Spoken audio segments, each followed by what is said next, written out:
안녕하십니까. 세상 읽어주는 남자 이상훈입니다. 오늘 이 시간에는 파운드리 최강자라고 하는 TSMC를 분석해보는 시간을 갖겠습니다. 사실 TSMC는요, 애초에 잘 알려진 기업은 아니었습니다. 하지만 이제는 TSMC라고 하면 반도체 분야에 관심을 갖고 있는 사람이라면 다 아는 기업이 됐습니다. 한번 생각해 보십시오. 파운드리는 기본적으로 B2B 기업입니다.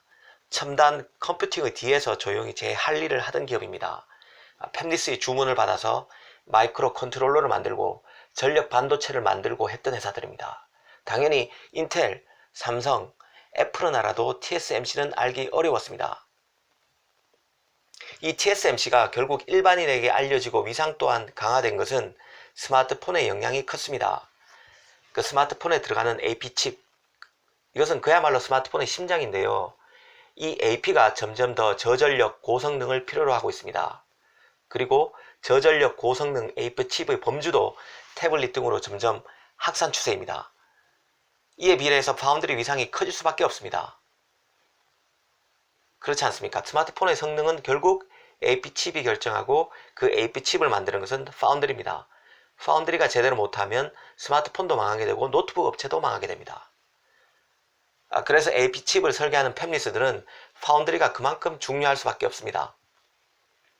팹리스로서는 TSMC가 양산 1년 전쯤에 발표하는 셀 특성을 보고 어떤 공정으로 자신들이 설계한 칩을 제조하면 시장 요구에 부응할 수 있을지를 결정해야 합니다. TSMC의 급성장 이면에는 이런 배경이 깔려 있다고 보면 될 것 같습니다. 여기서 주목해야 될 것이 바로 TSMC의 성장 전략인데요. 사실 TSMC는 과거의 사업 모델을 더욱 강화하면서도 정교화하는 전략을 선택했습니다. 사실 이 부분은 삼성전자도 비슷한데요. 이 삼성의 경우도 고속 컴퓨팅과 고효율을 추구하는, 한마디로 돈이 많아서 투자 여력이 있는 대형 팹리스 고객을 위해서는 혁신을, 그리고 개발 원가 절감을 추구하는 상당수 영세 중소 팹리스 업체를 위해서는 진화 방향이라는 그런 투트랙으로 파운드리 사업을 이끌고 있습니다. 이게 무슨 얘기인지 다시 한번 말씀드리겠습니다. 이 반도체 수요가 기하급수적으로 늘면서 첨단 고부가가치 칩 생산 수요도 몰리고 있는데요. 결국 최첨단 공정을 통해서 고성능 칩을 만들어야 됩니다. 그런데 최첨단 공정을 통해서만 칩을 만들게 되면 파운드리 업체는 부담이 너무 커집니다. 생산 라인을 그만큼 투자해야 되기 때문이죠. 그리고 파운드리 업체의 고객이라는 팹리스 업체도 칩의 설계를 자꾸 바꿔야 되기 때문에 부담이 역시 클 수밖에 없습니다. 그래서 TSMC는 구공정, 그러니까 기존 공정에서 만든 설계를 재활용하면서도 성능과 면적은 개선하는 공정을 꾸준히 개발해 나가고 있습니다. 이렇게 되면 7나노 최첨단 공정은 하이엔드 스마트폰용 AP와 CPU, 그리고 NVIDIA GPU 등을 만들고 14나노나 28나노까지 그 구공정에서는 중간급 성능의 스마트폰용 AP칩과 고용량 SSD에 들어가는 대형 마이크로 컨트롤러 등 이른바 가성비 라인에 해당되는 칩을 만들게 됩니다. 덩치가 큰 대형 팹리스들과 자금력 등 투자 여력이 부족한 영세 팹리스들을 모두 만족시키는 전략인 셈인데요. 무조건 최첨단 공정으로 칩을 만드는 게 좋은 것은 아닙니다.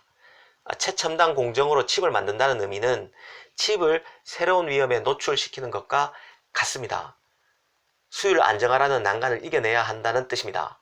실제로 최근 TSMC의 7나노 리드 타임이 2달에서 6달로 늘어났는데요. 이 리드 타임이라는 것은 팹리스 업체가 주문을 해서 그 주문한 물량을 제조품으로 받아보는 시간까지 걸리는 시간을 말합니다. 이 리드 타임 급증의 원인을 두고 주문량 급증뿐만 아니라 수율 안정화가 어려워서 이런 일이 빚어지고 있다는 말이 시장에서 나오고 있는 상황입니다.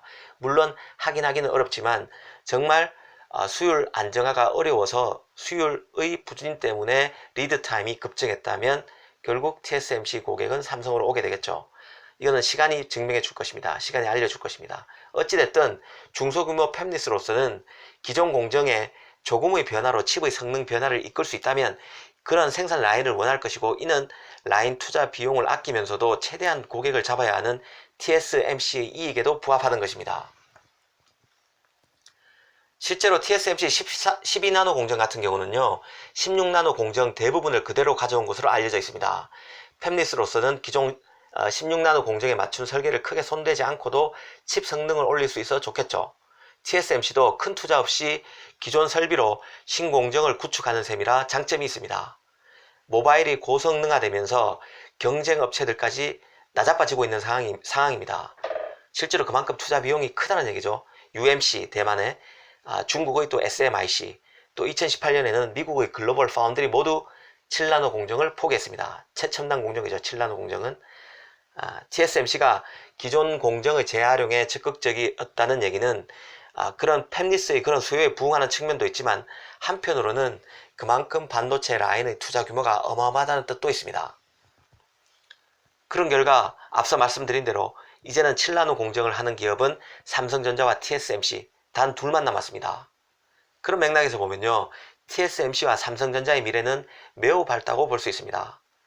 TSMC 입장에서 보면요, 삼성이라는 강력한 경쟁자가 있기는 하지만 과거 메모리 업계에서 빚어졌던 치킨 게임과 같은 일이 일어날 수는 없습니다. 지금 파운드리 환경이 그렇다는 얘기죠. 삼성전자의 경우는 지난 시간에도 말씀드렸지만 종합 반도체 회사로서 파운드리만 전문으로 하는 TSMC와는 체급 자체가 다릅니다. 팹리스 업체 입장에서도 TSMC와 삼성 이 두 업체가 있어야 공급선 다변화가 그나마 가능하겠죠. 삼성이 TSMC를 무차별 공격하든 아니면 TSMC가 삼성을 무차별 공격하든 수요자 입장에서는 이 팹리스로서는 이 두 회사가 있어야, 삼성과 TSMC라는 이 두 회사가 있어야 공급선 확보 측면에서 균형감을 가져갈 수 있다는 얘기입니다. 그런 맥락에서 보면요, 경쟁에서 살아남은 TSMC와 삼성전자의 파운드리 미래는 밝다고 볼 수 있습니다. TSMC 단점도 있습니다. 아쉬운 점이라고 해야 될 것 같은데요. 바로 파운드리 특성상 영원히 수요를 먼저 만들지는 못한다는 것입니다. TSMC의 매출은 전적으로 팹리스에 달려 있습니다. TSMC는 시장에 스마트폰 같은 혁신 제품이나 가상화폐 채굴처럼 엄청난 칩 수요를 스스로 창출할 수는 없습니다. 그렇다고 TSMC가 메모리 분야에 새롭게 진출할 수도 없습니다.